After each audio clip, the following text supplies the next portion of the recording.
Yeah, we might walk home with 2 to 3 new pros, It'll be cool. which Oh, will be wild. Yeah, it's wild. that's incredible.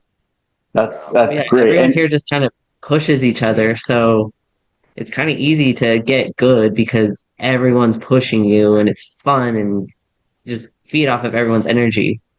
yeah, well, I'm sure it's contagious. Like that's probably what draws more and more people in. And have you Mhm. seen, you know, because of what you've done, and I'm sure other circumstances, but because of what you've done, have you seen a good sized growth of women in strongman?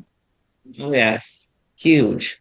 When I started doing like local comps, I think there's maybe like 6 women that would sign up for a local show. So it was like really hard for me to qualify for nationals because you needed like 3 people in your weight class. I'm like, hey, I will pay for you to enter just so I could get the qualifier.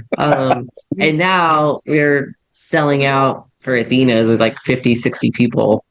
Oh, that's great. It's huge. You guys should talk about that overnight success because that was something that struck Yeah, me. yeah. Like, Oh you know, yeah. Yeah, we they fucked they up. they built this thing and they're like, we'll just see what Yeah. happens. And It was then like I was driving to the gym one day and I was like, you know what?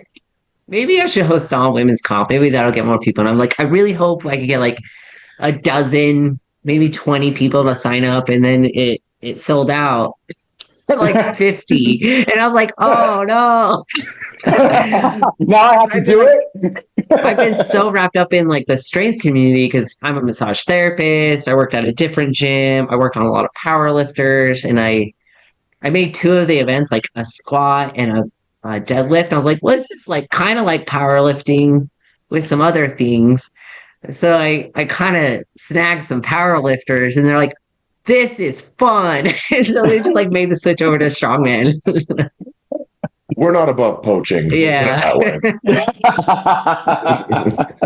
Well, Athena's was a hilarious overnight success, but honestly, it ran with the same ethos as just the gym in and of itself.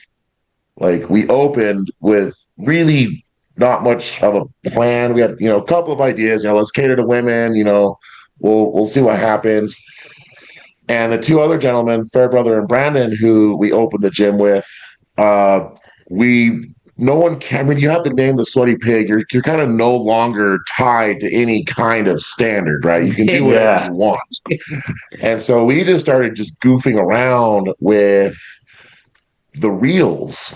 And we found that those were absolutely instrumental of combating, like you said, Mike, of not being intimidating because you'd have these absolute monsters in the gym, but you would make these goofball reels to say like, "Hey, look, we train seriously, we are serious, But they're silly. but we're willing to put our hair down and have a good time. They We're have fun, Sour yeah. Patch Kids and they love hugs. We're all in D&D clubs, you know."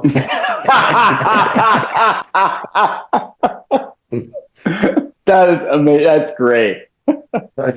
We even got D&D tattoos floating around here. I mean, like, do not underestimate how closeted in the nerd kingdom we are. I was just gonna say And we're all the same. It's the best thing. It's the same story for me. Like, I finally get to go to a show and I hang out with all of my, gorilla-sized friends, and we're all the same person. It's just we got guys who are professors, we got guys who, are lawyers, CPAs, professionals, and we just got gummy bears, heavy rocks. We love it. We cheer each other on.